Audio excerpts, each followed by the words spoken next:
नमस्कार, states mirror news Karnataka देखने वाले सभी दर्शकों का स्वागत किया जाता है। आइए देखते और जानते हैं आज के विशेष समाचार। केंद्रीय गृह मंत्री अमित शाह ने सोमवार को कहा कि मणिपुर में बहुसंख्यक मेइती समुदाय को अनुसूचित जनजाति एसटी का दर्जा देने में मणिपुर उच्च न्यायालय के आदेश पर सभी हितधारकों के साथ चर्चा की जाएगी और किसी को भी डरने की कोई जरूरत नहीं है।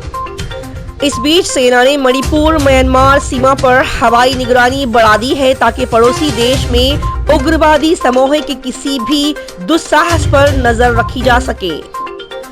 सर्वोच्च न्यायालय ने सोमवार को मणिपुर संकट को एक मानवीय समस्या कहा, जबकि ये ध्यान दिया जाए कि ये राष्ट्रपति है न कि उच्च न्यायालय, जिसके पास एक समुदाय को अनुसूचित जाति या अनुसूचित जनजाति के रूप में नामित करने की शक्ति है। चुराचांदपुर हिंसा के खतरे से किनारे पर है। जिले में एक अनाथालय किराने का सामान, राशन और दवाओं जैसी आवश्यक चीजों से बाहर चल रहा है। घर चलाने वाले निवासियों ने सोमवार को ये कहा। इस बीच अपने घर खो चुके सैकड़ों आदिवासियों भी आश्रय की तलाश कर रहे हैं। यहाँ तक कि इम्फाल के निवासियों ने कहा कि घाटी में फंसे आदिवासियों के पहले जत्थे को वापस चुराचंदपुर और कांगपोकपी भेज दिया गया है।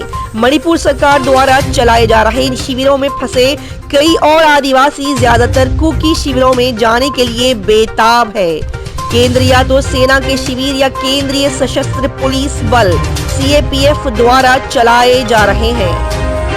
कर्नाटक विधानसभा चुनाव के लिए सार्वजनिक प्रचार अभियान सोमवार को समाप्त होने के साथ चुनाव आयोग कड़ी निगरानी रख रहा है, क्योंकि पिछले 2 दिनों में मौन अवधि के दौरान आमतौर पर धन वितरण अधिक होता है। अतिरिक्त उड़ान दस्ते तैनात किए गए हैं और स्टैटिक सर्विलेंस टीमें एसएसटी को हाई अलर्ट पर रख दिया गया है। कर्नाटक विधानसभा चुनाव के लिए भारतीय जनता पार्टी ने सोमवार को अपने लिंगायत नेता बीएस येदियुरप्पा ने जोर देकर कहा कि विपक्षी कांग्रेस प्रमुख वीरशैव लिंगायत समुदाय को राजनीतिक रूप से भड़काने के अपने प्रयास में विफल रही है। पहाड़ी कोडगु जिला, जिसमें 2 विधानसभा क्षेत्र हैं, मडिकेरी और विराजपेट, पिछले 2 दशकों से भाजपा का गढ़ रहा है, जिसमें हिंदुत्व एक महत्वपूर्ण मुद्दा है। पहाड़ी कोडगु जिला, जिसमें 2 विधानसभा क्षेत्र हैं, मडिकेरी और विराजपेट, पिछले 2 दशकों से भाजपा का गढ़ रहा है, जिसमें हिंदुत्व एक महत्वपूर्ण मुद्दा है। केरल सरकार ने रविवार को तानूर में पर्यटक नाव दुर्घटना की व्यापक न्यायिक जांच के आदेश दिए हैं, जिसमें 15 बच्चों सहित 22 लोगों की मौत हो गई थी। पुलिस ने सोमवार शाम तनूर में 22 लोगों की जान लेने वाली नाव के मालिक नासर को गिरफ्तार कर लिया है। बताया जा रहा है कि रविवार रात हुई दुर्घटना के बाद नासर कहीं छिप गया था। नासर को कोझिकोड शहर के एक घर में देखे जाने की गुप्त सूचना के बाद पुलिस ने उसे गिरफ्तार कर लिया है।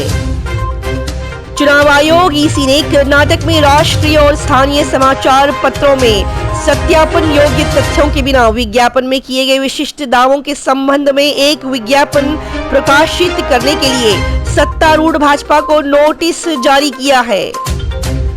रविवार को अमेरिका के टेक्सास में एक बंदूकधारी द्वारा मारे गए 9 लोगों में हैदराबाद की एक महिला भी शामिल थी। डलास में एक निजी कंपनी के साथ एक परियोजना प्रबंधक के रूप में काम करते हुए वो शूटिंग के समय एक दोस्त के साथ एक मॉल में खरीदारी कर रही थी। देखते रहिए स्टेट्स मिरर न्यूज कर्नाटका।